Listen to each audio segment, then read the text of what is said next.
Last video में cover कर चुके थे। तो आज हम इसके मेरिट्स एंड डीमेरिट्स और एक मतलब गुण और दोष और एक अच्छे प्रोजेक्ट विधि के या एक अच्छे प्रोजेक्ट के क्या गुण मतलब क्या एक अच्छा प्रोजेक्ट कैसे बन सकता है उसके बारे में हम इसमें पढ़ने वाले हैं डिटेल में। तो चलिए स्टार्ट करते हैं।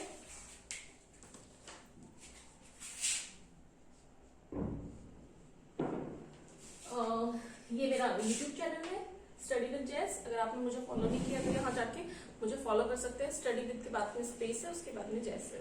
ओके, चलिए विलियम किलपैट्रिक ने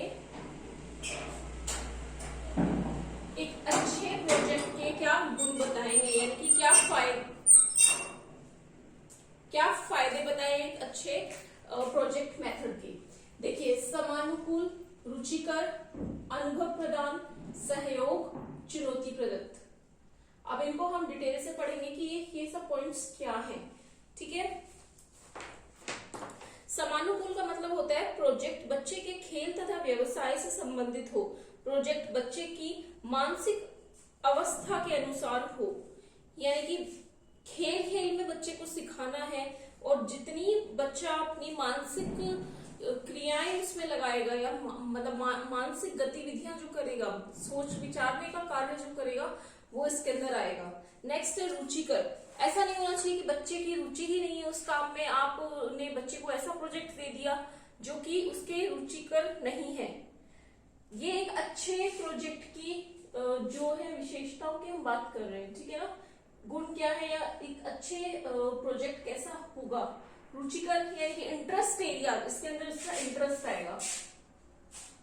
फर्स्ट जो है समानुकूल, उसके अंदर आएगा बच्चे का कि भाई खेल के अंदर गतिविधि करानी है, उसका मानसिक जो भी विकास है वो करवाना है। नेक्स्ट है रुचिकर, इंटरेस्ट, उसमें बच्चे का इंटरेस्ट होना चाहिए। अनुभव प्रदान, जो भी हम प्रोजेक्ट मेथड दे रहे हैं उसके माध्यम से विद्यार्थी को अनुभव करवाया जाना चाहिए। किसी भी प्रकार का अनुभव हो सकता है, जैसे प्रोजेक्ट का चुनाव ऐसा हो कि वह जीवन की विभिन्न प्रक्रियाओं और विषयों का आपस में समन्वय कर सके। विभिन्न प्रक्रियाएं जो होती हैं, विभिन्न गतिविधियां जो होती हैं एक पूरे मानव जीवन के अंदर, वो उनके अंदर तालमेल बैठा सके, एडजस्टमेंट कर सके, उसके अंदर एडजस्टमेंट करने के भाव पैदा हो सके। नेक्स्ट है सहयोग। जब बच्चे प्रोजेक्ट मेथड बनाते हैं, जैसे सपोज कीजिए कोई प्रोजेक्ट दे दिया, एक्स प्रोजेक्ट बनाना है बच्चों को, बच्चे को हम अकेले को भी दे सकते हैं ये काम, या हम ये काम बच्चे को ग्रुप में भी दे सकते हैं कि 2-3 बच्चों का या 4 बच्चों का ग्रुप दे दिया कि उन्हें एक्स प्रोजेक्ट बनाना है, या इंडिविजुअल एक बच्चे को दे दिया। तो जहां बच्चा ग्रुप में प्रोजेक्ट बना रहा है, ग्रुप में बच्चा जब प्रोजेक्ट बनाएगा तो वो सहयोग की भावना सीखेगा। ठीक है, उसके अंदर ये गुण जो है ये विकसित होंगे, सहयोग के गुण विकसित होंगे। बच्चे को व्यक्तिगत तथा सामाजिक रूप से विभिन्न विचार करने की सुविधाएं प्रदान की जाएंगी। नेक्स्ट है चुनौती प्रदत्त।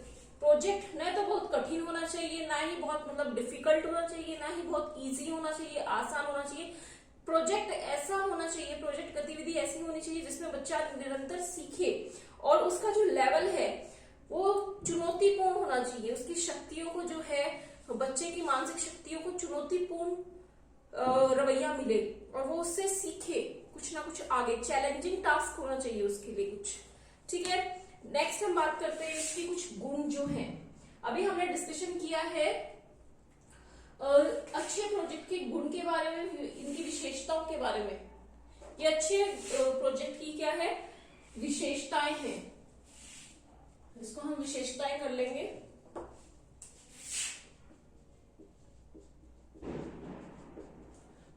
मैंने गुण यहां इसलिए लिखा है क्योंकि जो विशेषताएं होती हैं वही इसके गुण भी होते हैं। ठीक है बात, जो किसी चीज की क्वालिटीज होंगी, जाहिर सी बात है वो उसके गुण तो होंगे ही। तो एक तरह से ये गुण भी हैं, लेकिन हमने यहाँ एक और कॉलम भी बनाया है गुण का। अब हम गुण डिस्कस कर लेते हैं कि गुण होते क्या है। किलपैट्रिक ने जो दिया है प्रोजेक्ट मेथड, इसके क्या यानी कि प्रोजेक्ट विधि के क्या गुण हैं। अनुशासन की समस्या का हल, सीधी सी बात है, अनुशासन की जो समस्या है उसका हल हो जाएगा। नागरिकता के लिए प्रशिक्षण हो जाएगा। श्रम की महत्ता, श्रम आप कोई चीज कर रहे हो, एक्टिविटी कर रहे हो, उसमें श्रम मेहनत तो लगती ही है ना। ठीक है, अब इनको हम डिटेल से देख लेते हैं। अनुशासन की समस्या का हल।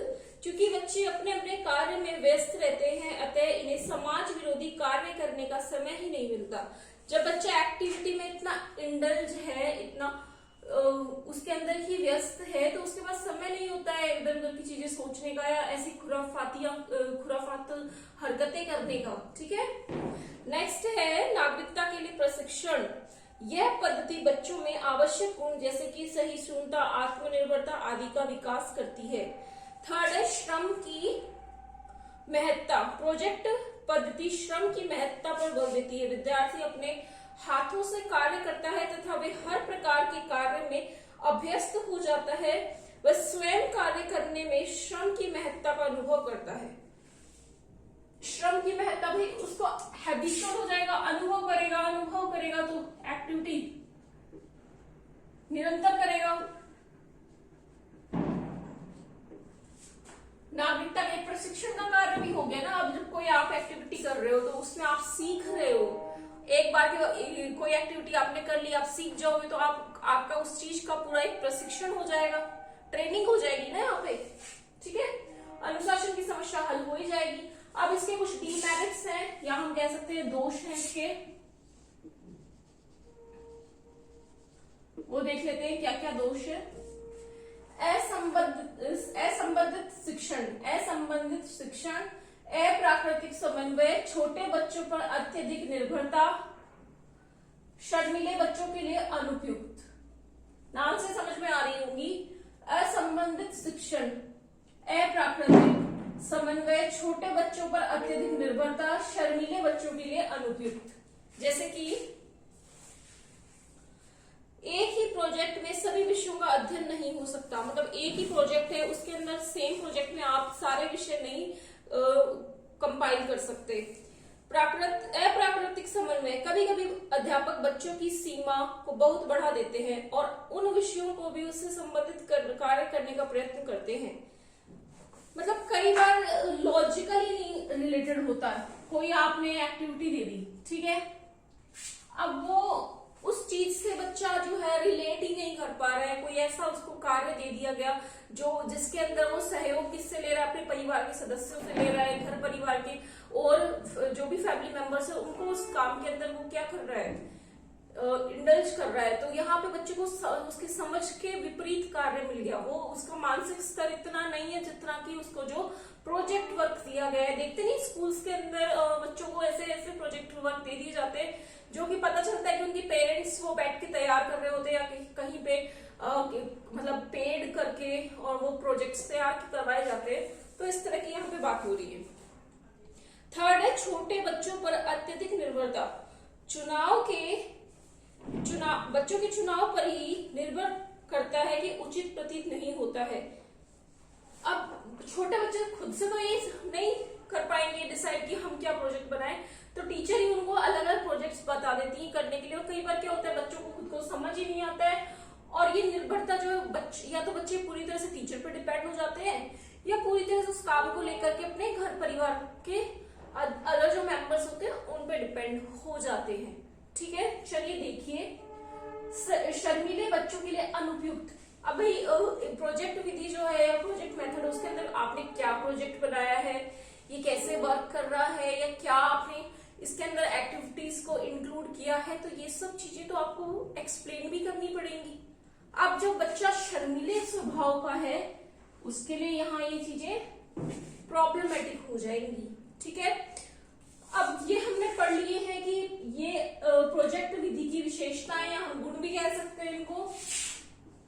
ठीक है, और ये यहाँ पे गुण है इसके साथ में हमने पढ़ लिए जो इसके डीमेरिट्स हैं वो। अब हम ये जान लीजिए कि किन किन विषयों में इनका हम प्रयोग कर सकते हैं। हम भूगोल में कर सकते हैं, जैसे ज्योग्राफी में डिफरेंट, जैसे वोल्केनो ज्वालामुखी बना के लाओ प्रोजेक्ट दे दिया बच्चों को, तो ज्वालामुखी बनाया जा रहा है। विभिन्न जो परतें होती है, लेयर्स होती है सॉइल की, वो दे दी जाती है। या फिर एटमॉस्फेयर की जो लेयर्स होती है, कितने लेयर्स है वो दे दी जाती है प्रोजेक्ट में बच्चों को बनाने के लिए।